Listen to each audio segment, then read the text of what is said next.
Karibu mpenzi mtazamaji na msikilizaji wa Ubembe TV. Tunakupatia habari zetu kutoka mjini Uvira. Basi kama ni mara ya kwanza kwenye channel yetu, hakikisha usisahau kusubscribe, kucomment na kushare ili wengine waendelee kupata habari zetu. Habari zetu leo tunakupeleka huko Kivu Kusini, ambapo vijiji vingi vya eneo la Kale na Kabare huko Kivu Kusini viko chini ya udhibiti wa waasi wa M23. Vijiji hivi ni pamoja na Bushaku ya kwanza na ya pili, pia na Lemera. Maendeleo haya yanafuata kipindi ambacho maeneo haya yaliripotiwa kuwa chini ya udhibiti wa wazalendo.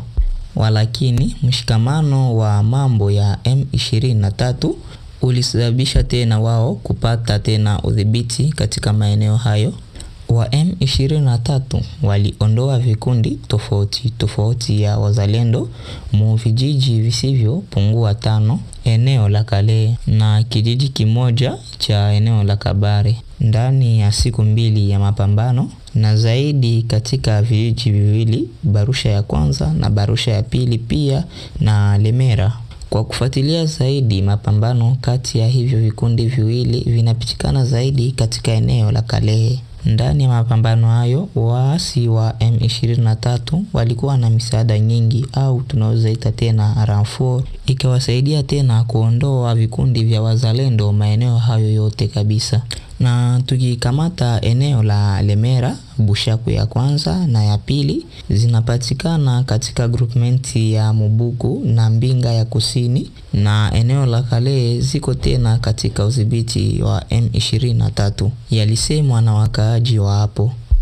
Katika vijiji vya Kasheke na Mabingu, wazalendo wametolewa na waasi wa M23. Katika eneo la Kabare ni kijiji kimoja tu ndipo kiko katika mikono mwa waasi wa M23.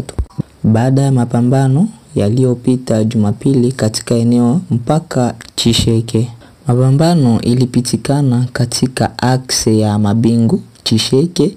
Hivyo vijiji vimekamatwa na waasi wa M23 tangu siku ya kwanza na saa 9.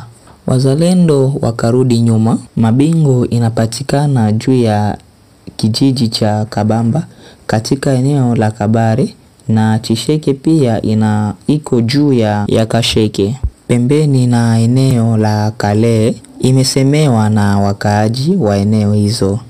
Kwa sasa ni zaidi ya siku 5 wazalendo wamekuwa wakidhibiti eneo hizo zote hapo, ila baada ya siku ngapi waasi ghafla wakadhibiti tena. Ndugu mtazamaji, na ukumbusha tena kufanya kitu kimoja, kusubscribe, kushare na kucomment ili wewe usikose habari zetu zifuatazo.